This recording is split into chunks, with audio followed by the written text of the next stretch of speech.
వాస్తవానికి ఈ పని సాక్షి చేయాలి, కానీ అది చేయలేదు. ఆంధ్రజ్యోతి చేసింది.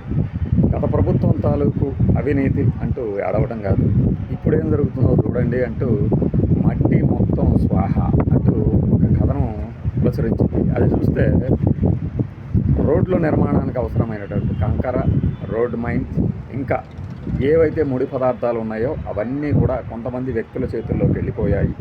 అటు జనానికి తిప్పలు తప్పడం లేదు, ప్రభుత్వ పనులకి తప్పడం లేదు అని ఆ కథనం తాలూకు సారాంశం. అమరావతి నిర్మాణం ఇలా అయితే ఎలా అంటే రేపొద్దున మళ్ళీ లేట్ అయితే దీనివల్లనే చెప్పొచ్చు నేను. గుంటూరు జిల్లాలోనే కాదు, కృష్ణా జిల్లా నుంచి కూడా ఈ దందా సాగుతుంది. అసలు గుంటూరు జిల్లాలో అవసరమైనంత మట్టి కానీ, ఆ రోడ్లకి వేయటానికి ప్రాజెక్టులకు అవసరమైన కంకర కానీ లేదు. కృష్ణా జిల్లా మీద పడాల్సి వస్తుంది. ఈ క్రమంలో కృష్ణా జిల్లాలోని కొంతమంది ప్రజాప్రతినిధుల చేతిలో ఎవరో మరి కొంతమంది ప్రజాప్రతినిధులు నాకు తెలిసి మొన్న మధ్య ఒక ఐఏఎస్ మీద దూసుకుపోయి ఏది అసెంబ్లీ ఆవరణలోనే నానా రచ్చా చేసిన ఒక వ్యక్తి పేరు అయి ఉండొచ్చు. ఆ వ్యక్తి కావచ్చు, వ్యక్తులు కావచ్చు. ఇప్పుడు వాళ్ళందరూ ఈ కథనాలకి ఏమని జవాబు చెప్తారు?